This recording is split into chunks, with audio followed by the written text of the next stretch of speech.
So Spain have become the first team to qualify for the 2026 World Cup final after beating France in what perhaps would be an upset for a lot of people. And after the dominant show that we had seen from the French national team this entire World Cup, also after Spain's opening game and the way that Spain had played this entire World Cup, you would have thought that this would be somewhat close to a contest, if not a French dominant win. But that was not the case at all. In fact, it was quite the opposite. Spain, who have beaten France in the Euros and the Nations League's knockouts as well, again dominated them and proved why a team effort is much more valuable than individual talent. France has some of the best individual talent in the world. They have some of the best attackers in the world. But the defense and the midfield that Spain have, the characters they have in their team, and the physicality that they bring to the game, it's unbelievable, and it completely blew France out of the water. And that is where France completely lost the game in the opening minutes only. Because you could see that the confidence in the French national team was shaken from the very initial moments in the very first 20-25 minutes only. And especially after they conceded the penalty that Lucas Digne conceded, it was like game over for France from then on. And it didn't feel like that they had anything left in them. It felt like they had already lost the game at that point only. It didn't feel like they had anything. It's like their mindset was completely done away with. And even if France could have had any chances of comeback, that would have only been possible if they had introduced some substitute, if they had tried to change their strategy a little bit, if they had tried to not follow the same tactics that they had this entire World Cup. Now, what they have followed this entire World Cup is going with 4 attackers at the front, going with Olise and Dembele and Mbappe and one of Doué and Barcola. They went with Barcola to start this game, and I think that was one of the biggest mistakes that France made, that Deschamps made before this game. And it's truly shocking that Deschamps made this game after the years of experience that he has had, because they needed someone with a little bit of more directness, with a little bit of more creativity that ultimately Doué and Ryan Cherki, after coming on in the latter stages of the game, brought on. But by then it was too late.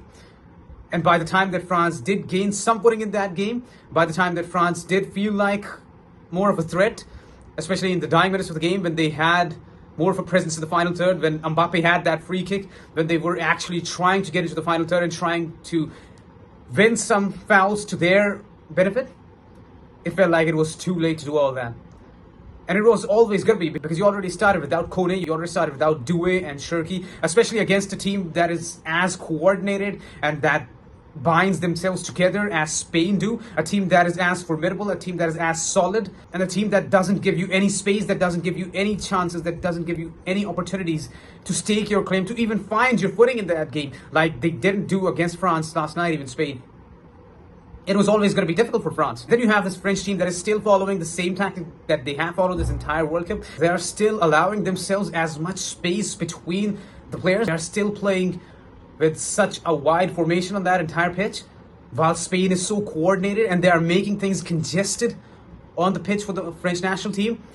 It was like France never had any chances, and the only thing that was bound to happen was a midfield battle that Tchouaméni and Rabiot were always going to lose against Rodri and Dani Olmo, even against everyone that was on the pitch, especially when Spain have as good of defenders as they have. Even their keeper is coming out of the penalty box to play the ball in many points of the game. Cucurella and Pedro Porro are coming on miles away from the Spain defense area to try and attack the French national team. And France then don't have anything else to do except try to defend, which they can't, because they don't have as good of CDMs, they don't have as good of defensive midfielders, they don't have as good of defenders even as the Spanish national team. Trying to take on the Spanish defenders without a player like Cherki, without a player like Doué, who can actually produce something magical, who actually give you the ambiguity, give you the spontaneity that you want in this game. You want some things to click.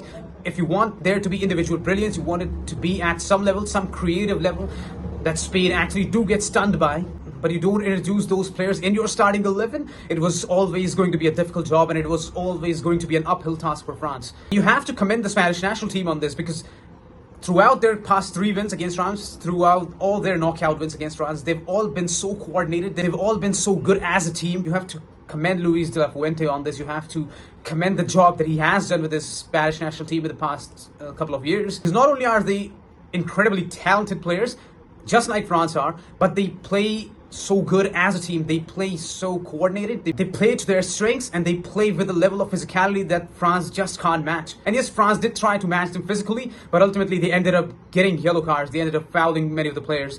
Even Unai Simon took a couple of hits to his face. That is what is so good about the Spain team, because even if they don't have the best attackers in the world, even if collectively they don't have the best potential attack in the world, even if they don't collectively have the most creative attack in the world, they have the solid midfield presences, they have the solid defenders that allow them to gain control of the game, that allow them to orchestrate this entire game. It allows them to have their hands on everything that goes on in this game, and which is where France lost the game. And this is a role that over the years N'Golo Kante had played for France. This is the role that Griezmann had played for France in the 22 World Cup as well, which is part of the reason that France did so well in the 22 World Cup and the 2018 World Cup as well.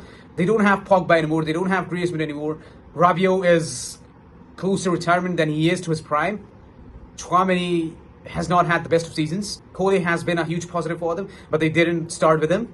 So that contributed a lot to them losing their footing in the midfield. And then you go on with the two-man pivot, the Tchouaméni-Rabiot pivot.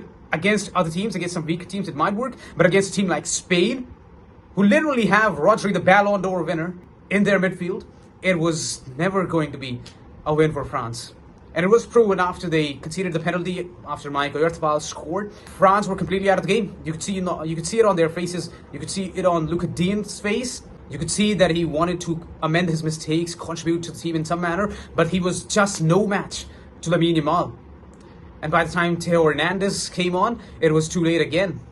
And Lamine Yamal had a fantastic game. I've said in my previous video, he doesn't need to score a lot of goals. He doesn't need to be on the score sheets as often because of what he brings to the team, because of what he contributes to the team as a whole. He won the penalty, and Mike Oyarzabal was always going to score. He doesn't miss these. Deschamps just couldn't bring his best in this game. And as good of a team as France was, as much of joy, as much of the fireworks that they brought into this World Cup, they were completely extinguished. It was the most anti-climactic end to this French team that you could have imagined.